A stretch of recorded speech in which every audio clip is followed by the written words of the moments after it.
Who do you think is stronger, a woman from prehistoric times or a female college athlete who rose competitively?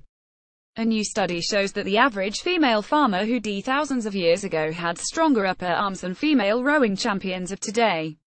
Researchers from the University of Cambridge in England came to this conclusion after analysing the bones of modern athletes and women who died and farmed in prehistoric times.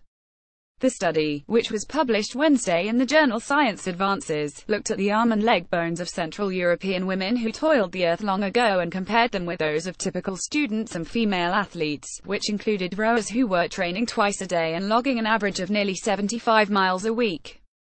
The researchers found that the Neolithic women from 7,400 to 7,000 years ago had similar leg bone strength to the modern-day university crew team, but their arm bones were as much as 16% stronger for their size than the rowers and almost 30% stronger than typical college students.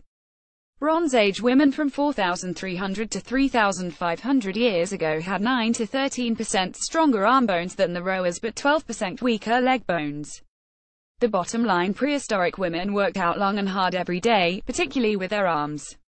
The study's lead author, Alison McIntosh, said the study highlights the hidden history of women's work across thousands of years of farming. Our study shows that the daily lives of most prehistoric agricultural women actually likely involved manual labor that was more rigorous and intensive than what is required of most living rowers in their sport. McIntosh said, "We were not surprised to find that we had been underestimating women's labor in the past, but we were very much surprised by the scale of this labor relative to living athletes. So how did early female farmers get so buff?" McIntosh said they probably spent a lot of time grinding grain to make flour. To do this, they would have had to grind the grain by hand between two large stones called a saddle quern, and the repetitive action of grinding the stones together would have strengthened their arms. And there was plenty of other manual labor to be done, too.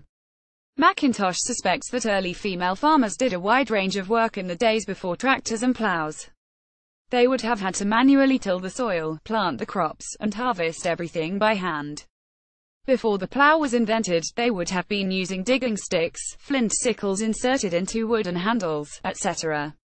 to till the soil and harvest the grain, and stone querns to grind the grain into flour by hand, which is very labor-intensive with the arms, she said. Women also were likely involved in looking after domestic stock, milking them, processing milk, meat, hides, and wool into textiles, and making pottery and manufacturing other items. Senior study author Jay Stock said the study's findings suggest that the rigorous manual labor of women was a crucial driver of early farming economies for thousands of years. The research demonstrates what we can learn about the human past through better understanding of human variation today, he said in a press release.